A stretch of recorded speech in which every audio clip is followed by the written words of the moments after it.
Olá, meu amigo e amiga, sejam bem-vindos a mais um Portal do José.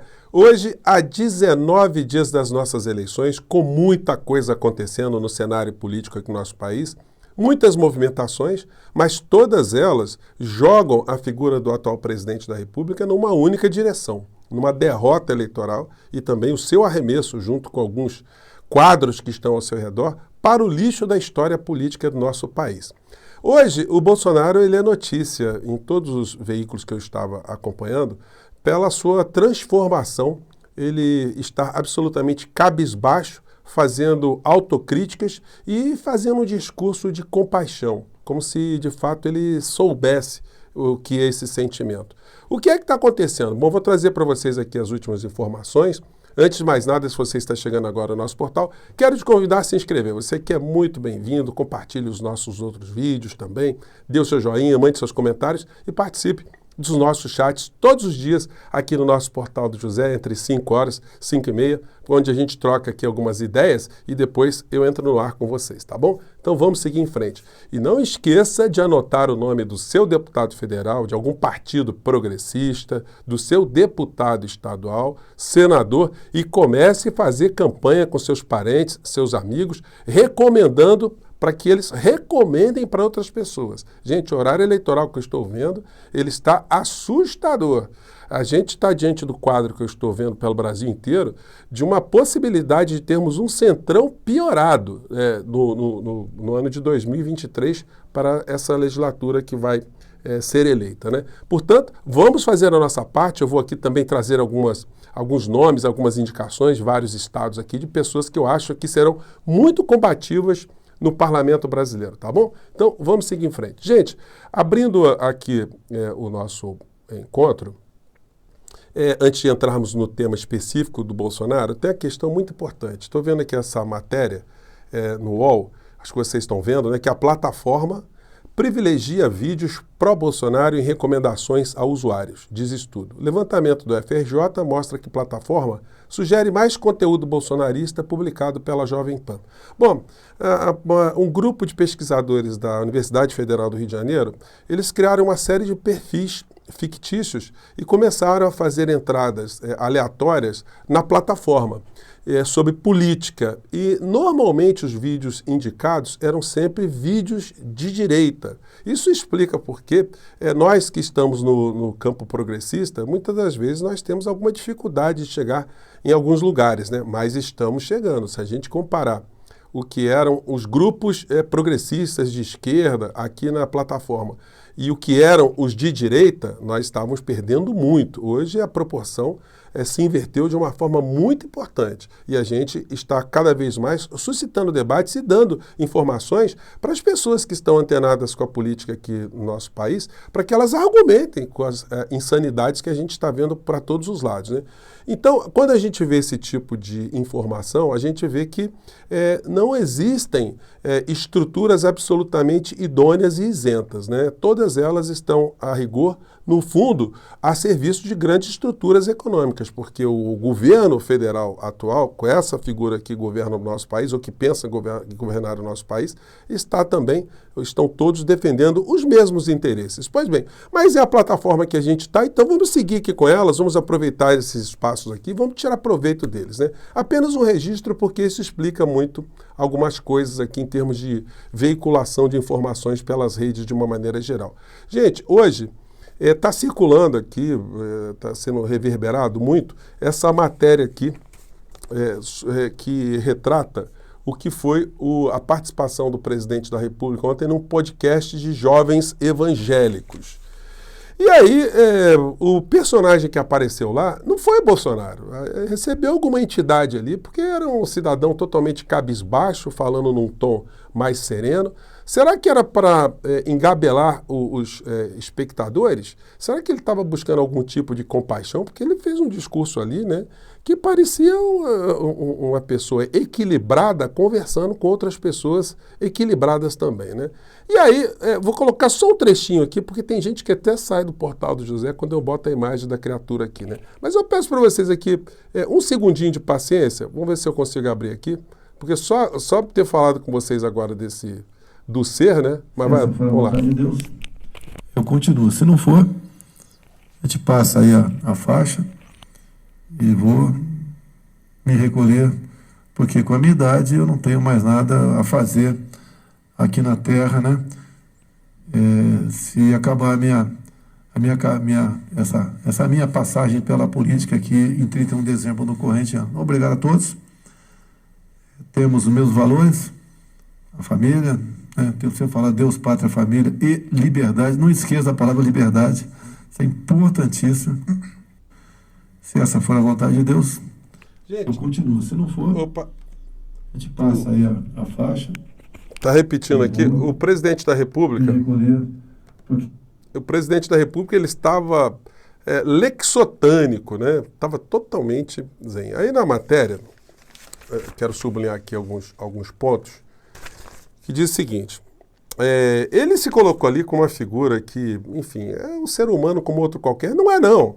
É o presidente do país, ele tem que ter freios, tem que ter freios éticos, freios morais, não pode ser antiético, não pode ser imoral, tem que se dar o respeito, tem que obedecer às instituições, tem que preservar a liturgia do cargo, a representação de ser um presidente de uma nação, enfim. Mas ele se coloca aqui, ele fez uma meia-culpa ao dizer que deu uma aloprada e que perdeu a linha ao tratar do tema, né? O tema Covid-19. Dei uma aloprada sim, eu perdi a linha. Aí é que eu me arrependo, afirma Bolsonaro. Então ele se arrepende de todas as patifarias que ele fez ou que ele só disse. Ele não se arrepende de ter feito as coisas que ele fez. Pois bem, em abril de 2020, ainda nos primeiros meses da pandemia, o presidente foi questionado por jornalistas na porta do Palácio Alvorada, no local onde costumava receber apoiadores sobre as mortes da Covid-19. À época, o Brasil tinha 2.575 vítimas. Bolsonaro, então, afirmou que não era coveiro. Bolsonaro afirmou também que o seu comportamento mudou muito no último ano e que a cadeira da presidência é um aprendizado. Bolsonaro mudou no último ano? Então, ele está na escolinha do professor Raimundo, ele está numa escola psiquiátrica para aprender a ser gente, para aprender a raciocinar? Pois bem. E aí ele diz, sou o chefe da nação, sei disso. Agora sabe disso? E eu sou ser humano também. Lamento que eu falei. Não falaria de novo. Pode ver que de um ano para cá o meu comportamento mudou. E aí ele vai buscando a compaixão das pessoas que estavam ali, né, com esse tom mais suave. Em outro momento ele afirmou que não zombou de pessoas com asfixia provocada pela doença. Como é que é? Ele não zombou? O assunto foi retomado durante a entrevista no Jornal Nacional em agosto de 2021. O presidente simulou em pelo menos 2 ocasiões pacientes com a Covid-19 sem oxigênio. Só que tem um negócio, né? Ele foi questionado pela Renata Vasconcelos e ele não disse que se arrependeu. Ele saiu pela tangente, foi para um lado, foi para o outro, confrontou a Renata, mas ele não disse que se arrependeu. Agora, diante dessas informações de que ele está com prazo de validade efetivamente terminando, porque não se tem mais de onde tirar coelho da cartola, gente. Foram muitas situações, muito dinheiro. Os meios de comunicação estão carregando o Bolsonaro no colo até o presente momento, porque não fizeram com que os inúmeros pedidos de impeachment fossem conhecidos pela sociedade. Nós não conhecemos nenhum pedido de impeachment, porque nenhum deles foi reverberado por um grande veículo de comunicação, foi explicado, as pessoas que entraram com o pedido de impeachment não foram entrevistadas para saber quais foram as suas razões, porque se essas pessoas estavam mentindo, estavam inventando, essas pessoas deveriam ser responsabilizadas criminalmente também. E por que não foram, né? O Procurador-Geral da República jamais foi questionado, jamais foi importunado, jamais foi exposto para mostrar que ele estava prevaricando e prevarica no seu cargo, enfim. Então nós tivemos toda uma blindagem. Nós passamos por essa situação todo o nosso país, nós passamos ainda por uma crise econômica muito grande e de vez em quando a gente vê um telejornal dizendo que a economia está melhor, que as coisas pegam lá um setor que está dando emprego, enfim. E isso tudo ajuda, de um certo modo, a garantir ainda a existência eleitoral de Bolsonaro no meio dessa história toda. Pois bem, e aí a gente vai vendo, na sequência, algumas outras situações. Campanha de Bolsonaro prevê gastar até 132 milhões e foca a arrecadação no agronegócio. Isso aqui era a previsão do gasto da campanha de Bolsonaro. Mas Bolsonaro em 2018, ele não era contra o sistema? Ele não era contra o Centrão? Como é que eles estão sentados agora em cima dessa montanha de dinheiro? E detalhe, né? Já gastaram esse dinheiro todo do fundo partidário e utilizaram a máquina do Estado brasileiro para fazer tudo aquilo que eu comentei com vocês no nosso encontro mais cedo. A utilização da máquina do Estado, a utilização da TV do Estado, de quadros, servidores públicos do Estado brasileiro, para vitaminarem a campanha de Bolsonaro, e nada disso deu certo. E aí a gente vê a notícia seguinte: Flávio Bolsonaro pede Pix para a campanha do pai. Estamos precisando. E aí a gente vê a notícia no Jornal Impresso. Acabou o dinheiro. Eles gostam muito de dinheiro. E o Flávio Bolsonaro estava funcionando aí como captador mor, né, da campanha. Campanha de Bolsonaro vê ponto crítico de falta de verbas. Flávio admite frustração com doações e diz que escassez já afeta engajamento de aliados. Gente, quem é que vai apostar em cavalo que vai ser derrotado? Esse pessoal está bem informado. Eles têm pesquisas qualitativas também. E eles estão vendo exatamente o que pode acontecer aqui no nosso país. O Bolsonaro vai ser derrotado. Isso nós todos interpretamos pelas pesquisas todas, por tudo aquilo que aconteceu no nosso país. A pergunta é quando, se haverá uma derrota já iminente no primeiro turno ou se haverá uma derrota no segundo turno. Agora, que ele será derrotado, ele será. Não é à toa que eu estou fazendo essa contagem regressiva aqui com vocês há quase 400 dias diante dessas evidências todas do que vai acontecer aqui no nosso país. A rigor não era nem para o Bolsonaro estar disputando nenhum tipo de campanha, né? Era para ele estar preso, e ele deve estar muito preocupado com o seu futuro, porque o semblante dele hoje era inequívoco nessas entrevistas, ou nesses recortes que estão sendo espalhados por todos os cantos.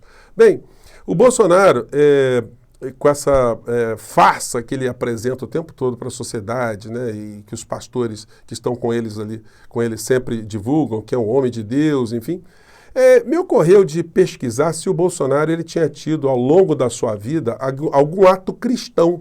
Se ele fez como aquele indivíduo lá, que fez aquela estupideza lá, de fazer alguma distribuição de quentinha, se a dinheirama que rolou no patrimônio aí, que fortaleceu o patrimônio do Bolsonaro, se ele pegou uma beiradinha, seus filhos pegaram uma beiradinha e foram a algum orfanato, foram a algum local, né? Aí a gente vê essa matéria aqui logo depois da eleição do Bolsonaro.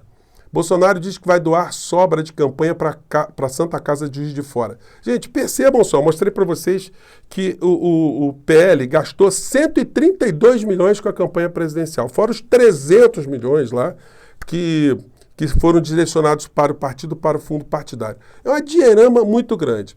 Na campanha de 2018, olha só, no Twitter, presidente eleito afirma que a campanha custou 1,5 milhão. Menos da metade do arrecadado com doações individuais. TSE registra despesas de 2,5 milhões. Então, a campanha foi registrada com 2,5 milhões. Quando nós temos uma projeção, só na campanha presidencial, de 132 milhões, mais as arrecadações que o Flávio Bolsonaro está querendo capturar, né, captar, e mais os 300 milhões do fundo partidário, que homem contra o sistema é esse? Será que a gente precisa chacoalhar um bolsonarista assim, falar, amigo, acorda, rapaz, você está sendo enganado. Se tem uma pessoa que não é contra sistema nenhum, é Bolsonaro, que simplesmente entregou o nosso país para as mãos das pessoas que são os reis do sistema, né? E aí, gente, fica aquela história, né? Dá para acreditar em alguma humanidade dessa pessoa? Ele que está querendo agora, com esse tom sereno, que vai passar, tá? Ele vai voltar, o demo vai aparecer de novo. Ele não vai ficar com esse perfil daqui até o dia 2 de outubro, mas de jeito nenhum. Isso foi engabelar ali, para engabelar os jovens evangélicos que faziam parte desse podcast, né? Embora ele não consiga disfarçar que ele está já com o sentimento da derrota. Isso aí foi um prenúncio de um discurso de derrotado, né? E que vai jogá-lo um pouco mais para baixo. Isso vai desanimar muito a militância de Bolsonaro. Bom, e o ponto alto dessa entrevista foi essa frase aqui que encabeça essa coluna aqui do Matheus Teixeira. Bolsonaro cobra eleição limpa e fala em passar a faixa e se recolher em caso de derrota. Então, ele mudou o discurso, né? Nós não estamos mais ouvindo ele falar Alexandre de Moraes, urnas, meu exército, enfim. Os canjicas do 7 de setembro passaram, já se dissiparam, já voltaram todos para suas clínicas, para suas alas, e o cenário político aqui só está se agravando em direção, né, ou contra os interesses, melhor dizendo, né, do atual presidente da República e dos grupos que estão por trás dele e das pessoas que surgiram do submundo da política para estarem à frente do nosso país. Gente, vou ficando por aqui. Mais novidades a gente volta a qualquer instante, mas os nossos horários tradicionais são sempre aqui às 5h30 da tarde, de manhã cedo, quando aparece alguma coisa, eu venho aqui bater um papo com vocês. Mais uma vez, um grande abraço e vamos seguir em frente, porque o nosso portal está acertando muitas coisas aqui, né? Eu acho que a gente vai acertar no dia 2 de outubro também, tá bom? Grande abraço, até lá. Tchau!